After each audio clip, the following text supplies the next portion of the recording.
So with Alex Cole, he got traded to the Dodgers around the summer of this year. And obviously that was a great move for him because now he's got a World Series ring under his belt. So that's amazing. But his contract was like under $700,000 essentially. And my prediction was he would probably be buying anywhere from 1.8 million to 2.2 million, putting $400,000 down. And I think that's what it was anyways. I also mentioned how I was going off of like qualifying him for a loan, quote unquote, qualifying him for a loan at the income of like $400,000 per month. You divide that by 12 to kind of get what your max is and payout of what you have in terms of money every month. And that's about $33,000 a month. And what I did was a debt to income ratio. You should always be, it all varies anywhere from like people say from 30% all the way up to some people go to 43.5 to 45 in some rare occasions. But that's obviously on the high side. The higher debt to income ratio, the worse. So when you get qualified for a loan, you want to be at the very low end. The lower, the better. Financial advisors want you to stay under 33% from what I understand. I'll talk to my friend Brett Sifling at Gerber Kawasaki at some time. I'll probably have him on the podcast. He can kind of go over that. But essentially, what all this comes down to is if we had Alex Call under, let's say, 35%, his mortgage would have to be around the $12,000 mark. And if he bought a house for 2.2 million, which I was thinking he'd buy in Studio City or maybe the South Bay potentially, but Studio City is like relatively closer to the Dodger Stadium, then he would probably be looking at a $12,200 to $12,800 per month with $400,000 down, 30-year fixed mortgage at 5.9% interest rate probably. That's kind of where I was leaning on. But when you're a baseball player that wins a World Series, you get a bonus from the prize pool money of all the ticket sales and the revenue that took place. So let's take a quick look at that because in 2024, I think that was like the biggest one. 2025 is going to even be bigger. So let's take a quick look. So according to what I see here, about 36% of the pool of money from the World Series goes to the winning champion team, which would be the Dodgers.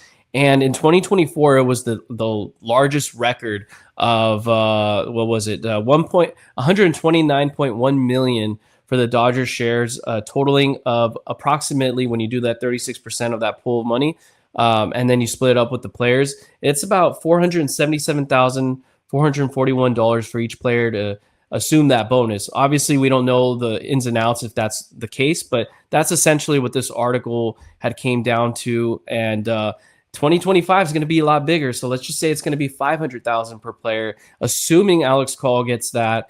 I predict he's going to probably buy a house. Instead of going at 2.2, he's going to go closer to 3. And it's probably going to be in Pasadena now instead of the Valley for some reasons. But if he was to buy this house, and this is one of the homes I kind of came across, I don't know particularly if this would be for him, but just because of the price point, let's take a quick look. It's like a cool mid-century modern, cool house. I mean, it's in a great community, great area.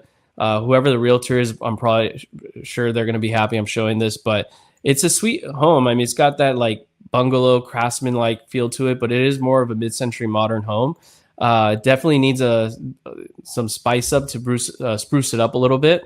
But if he was to buy something like this, and it's got a pool in the backyard. So if he bought this for 2.8 million, let me see if I can get to the pool. I mean, that's pretty sick, guys. I mean, it's a quick commute to the stadium. Detached garage, and then you got that's epic. That's like a little office. So his wife, if she works from home or whatever it might be, I'm sure she would love that. But it's a sweet pad. I mean, maybe some upgrading here and there, but okay. So in any case, if he was to go ahead and buy that property, then we're looking at a mortgage instead of like 12,200 because of that bonus. I think if he was to get a mortgage, it would only go up about $2,000. So the monthly mortgage on that house for 2.8 million, if he was to buy that, would be approximately $14,751 per month. Because if he buys it at 2.8 million, he puts not 400,000 down anymore because that's what we had, or that's what I had predicted before. Now he's going to double it. So now it's going to be 800,000. He's going to have no PMI because that's close to 30%. 30-year fix at now, instead of a 5.9% interest rate, now it's going to come down to a 5.8 interest rate because 3 months ago interest rates were a lot higher. The Common person will not get a 5.8% interest rate maybe right now. Actually, they might if they pay points, but actually, Alex Call, because he's got large institutional bank he'd probably work with, he'd probably get something closer to 5.3. So let's change that and update it because it was 14,751. Let's say some large institutional banks like Alex Call, we know you're going to get a bigger contract. We want you to keep your money here with us. We're going to get you a better interest rate. And this happens with anyone that has a lot of money in the bank. So that's going to drop to, it only dropped $600. But either way, that's good. So long story short, everybody, what I'm thinking now that he's a World Series champ, more instilled confidence knowing that he's got that World Series ring and he's probably going to stay with the Dodgers longer. I suspect he's going to go up in purchase price at least $600,000. His mortgage is only going to go up $2,000 more because he got that World Series ring. He's a young guy, so I don't expect him to go balls to the wall and get something huge.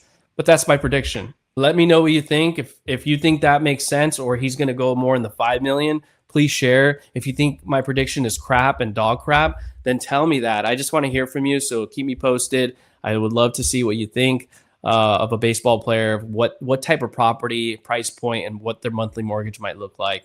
If you have any questions, also feel free to jot down the real estate questions and I'll get them out to you. We'll be doing more podcasts, real estate related, as we always do. And again, we like having guests on that's baseball related or anything with real estate and business. And then current events. I love talking about current events. So anyways, like, subscribe, share this with your friends, family, and we'll just keep rolling out these videos and podcast episodes. And thank you so much for staying involved. And maybe we'll have another MLB player out here at some time soon. Tyler was great. Maybe we'll get him on sometime next year. So in any case, have a good one, guys, and we'll talk soon.